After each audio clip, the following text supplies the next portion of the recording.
દાદરેથી કાલે કોને ખબર વરસાદમાં સાંજે થોડોક બપોરે પછી વરસાદ થોડોક હતો ને ઝરમર તો કપડા આમથી આમ કરવામાં દાદરેથી પડી. નમસ્તે મિત્રો, ગુડ મોર્નિંગ અને સ્વાગત તમારું આપણા નવા વ્લોગમાં. અને સવારનું વાતાવરણ હોય કે બપોરનું હોય કે સાંજનું હોય એવું જોરદાર બની જાય છે ને એકદમ મજા જ આવી જાય. આપણને એમ થાય કે અહીંયા બહાર એકદમ સરસ મજાનો ઠંડો પવન ખાતા રહીએ. અને અત્યારે સવારના વાગ્યા છે 11 અને સરસ મજાનું વાતાવરણ છે. અને સેજ ક્યારેક વરસાદ પડી જાય છે એટલે એકદમ મસ્ત ઠંડુ લાગે છે અને મજા આવી જાય છે. બાકી મમ્મી અને મનીષા અત્યારે રોટલી બનાવે છે. અને આજે મમ્મી જમવામાં શું બનાવેલું છે? આજે આખા રીંગણા બટેટાનું શાક, ચણા અને હરગવાની કઢી. અને બહાર જે આપણે ઓલો ઝાડવું ઉગાડ્યું હતું ને એની ઉપર છે ને અમે મનીષાએ ડોલય રાખી હતી, થોડું કટિંગ કરી અને વ્યવસ્થિત કે ગાય કે કાંઈ ખાઈ ન જાય એટલા માટે થઈને. પણ તોય હું તમને બતાવું કે એ ઝાડવાનું શું થયું છે. જો આપણે આ લીમડો તો ઉગાડ્યો હતો, લીમડા તો પિંજરાની અંદર છે એટલે એને કાંઈ થતું નથી.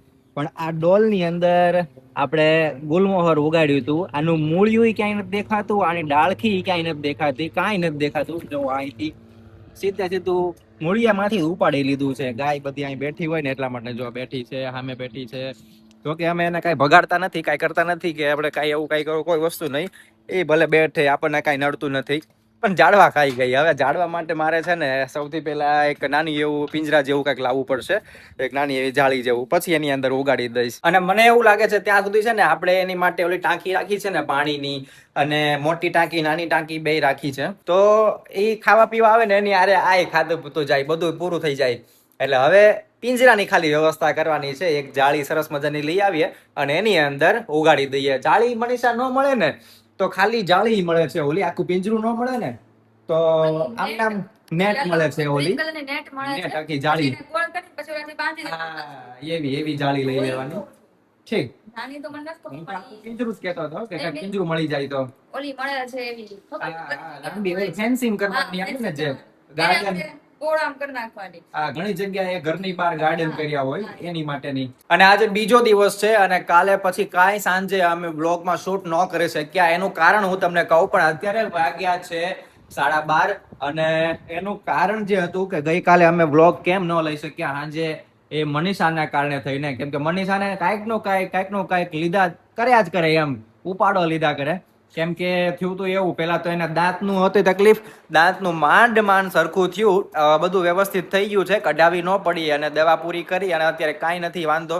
દાદરેથી કાલે કોને ખબર વરસાદમાં સાંજે થોડોક બપોરે પછી વરસાદ થોડોક હતો ને ઝરમર તો કપડા આમથી આમ કરવામાં દાદરેથી પડી હતી. એને પગમાં ઓલું થઈ ગયું છે, મચકોડાઈ ગયો પગ. આમ ઓલો અહીંયા ગોઠણ પાસે થયું છે એવું.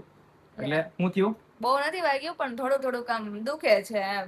ઈ થોડુંક ઉતાવળમાં હું આમ ઉપરથી નીચે આવતી હતી ને તો આમ લપસી ગયો, ભૂલાઈ ગયું, એક પગથિયું તો નીચે પડી ગઈ. મને રોજ એમ થાય કે આ વરસાદમાં દોડ કરે છે ને ક્યારેક પડવાની છે, આ કાં તો મમ્મી પડવાના છે. પણ એમાં થયું એવું કે પછી મનીષા તે પડી હેઠી એટલે ખબર પડી ગઈ એને કે હવે શું કરવું મારે એમ. એટલે અહીંયા આ દાદરેથી જો બતાવું તમને કે અહીંથી છે ને અમે એક ગેલેરી છે ને ઉપર, તો ન્યાય સુકવીએ. કેમ કે ન્યા ઓલું કપડાનો સ્ટેન્ડ છે તો ન્યાય સુકવતા હોય કપડા, અને અહીંયા પાછળ લઈ તે સુકાતા હોય. હવે પાછળ સુકાય નહીં કેમ કે વરસાદ આવતો હોય, વરસાદ આવે એટલે અહીંથી લઈને ઉપર જાય મૂકવા, પાછી ત્યાંથી લઈને જો વરસાદ ન આવે ત્યારે પાછી અહીંયા આવે.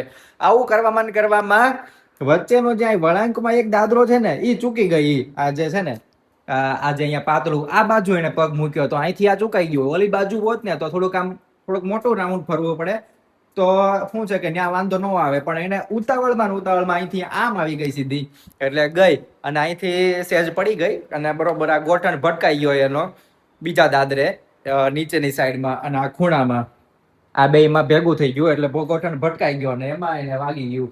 હવે બસ બેઠી છે શાંતિથી.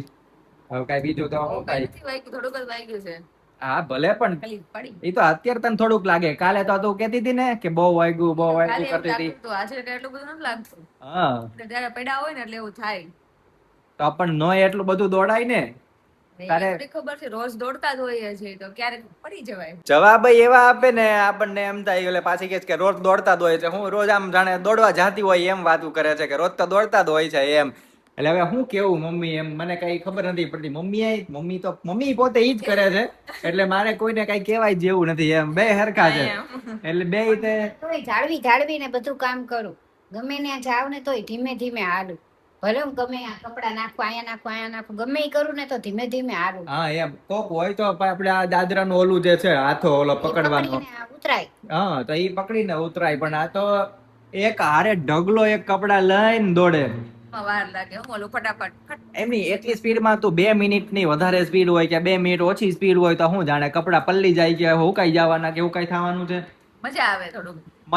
મજા લેવાની છે તો હવે આ મજા લઈ લે તારા પગની તો પછી મજા જ લઉં છું હવે હું. હા, તો એક મટે ને એક પૂરું થાય ને એક બીજું ચાલુ થાય અને મને તો એમ હતું કે પછી જે અમે ઓલા કોમેડી વિડીયો બનાવીએ છીએ ને તો એમાંય કદાચ હાલવા ચાલવામાં કે એવો કાંઈ સીન આવશે ને તો એ તકલીફ પડશે એમ ગઈકાલે આખો દિવસ કાંઈ કર્યું નહીં એટલે આજે થોડુંક હવે એને શાંતિ છે એમ અને બહુ એવું કાંઈ ખાસ હવે નથી એવું કાંઈ કાલે જરીક વાર લાગ્યું હતું એવું કાલે જ થઈ તો હા, થોડીક પડ્યા વાર થયું હતું હા પછી હવે કાંઈ નથી. મચકોડ લાગ્યો હોય ને હવે કેવું લાગે છે હવે તો કાંઈ નહીં એમ તો સારું જ છે.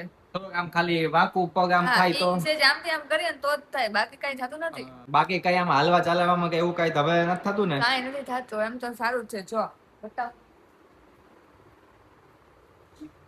કાંઈ નથી થતું ઈ તો સેજ આમ વળે ને તો દુખે નતર કાંઈ ન થાય. એમ તો પછી છે ને કે ગઈકાલે જયારે વાગ્યું ને ત્યારે મમ્મીએ ઓલું ગરમ ગરમ હળદર કરીને જે ઓલું લગાડી દે ને એવું કરી દીધું હતું એટલે એમ થોડીક વાંધો ન આવ્યો અને તરત જ તે ઓછું થઈ ગયું હતું હળદરથી થઈ જ જાય. અને આ જે બહાર એકદમ સરસ મજાનો તડકો થોડોક આવે છે પછી વચ્ચે વચ્ચે ક્યાંક આમ વાદળાઈ આવી જાય છે પણ હવે વરસાદ ઓછો છે અને બીજું કે વરસાદનું થોડુંક એમ કહેતા હતા વરસાદની આગાહી છે એટલે મમ્મી ને મનીષા તો બી ગયા હતા કે આગાહી છે તો આપણે એ કે બધું થોડુંક સાવચેતી રાખીએ એમ કેમ કે નક્કી નહીં ક્યારે આ કઈક ઓલા કાળા વાદળા ને એવું બધું કઈક કહેતા હતા ને તમે એટલે તો ઈ કહેતા ને કે બહુ કઈક કાળા વાદળા મોટા મોટા થયા છે અને એની ઉપરથી બધાએ આગાહી કરી છે કે 31 તારીખ અને 1 ઓગસ્ટે ખૂબ વરસાદ થશે કઈક 5 સિસ્ટમ ભેગી થવાની એવું બધું કહેતા હોય આગાહીકારો ઈ કઈક એટલે કીધું કે બહુ જો વરસાદ થાય તો આપણે આ નીચેનો માળ ડૂબી જાય તો આપણે ઉપર તો એક નાની એવી સગડી હોય તો કાંઈ નહીં તો ચા તો કરાય ને એમ. એટલે સગડી લેવાની વાત કરતા હતા તો મને કાલે કીધું હતું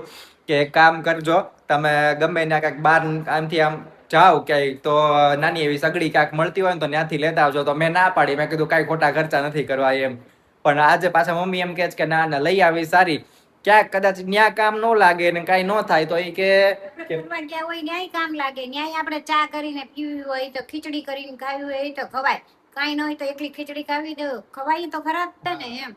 એટલે હવે આજે હું ને મનીષા હમણાં જાશું સાંજે અત્યારે તો નહીં જઈએ કે કેમ કે અત્યારે શું છે કે ટાઈમ ન હોય ને બીજું પણ આ તારે પગની થોડીક તકલીફ એટલે થોડુંક હજી રાહત થઈ જાય સાંજ સુધીમાં પછી કાંઈ ચિંતા નહીં એમ તો અત્યારે તું હાલી જગ્યા છો એવું કાંઈ બહુ જાજુ વાગ્યું નથી એટલે બપોર પછી અમે ક્યાંક નીકળશું તો આજે એ સગડી લઈ આવવાની છે બાકી થોડી ઘણી ખાવા પીવાની વ્યવસ્થા થોડીક રાખશું ગેસ લાઈન તો નીચે છે તો નીચે પાણી ભરાઈ ગયા હોય તો ગેસમાં કેવી રીતે કરવા આવવું બધું તે અંદર ડૂબી જ જાય એટલે આ તો આપણે ખાલી ઓલું કરીએ છીએ Safety અગત્ય ખાલી. એમ સેફટી માટે.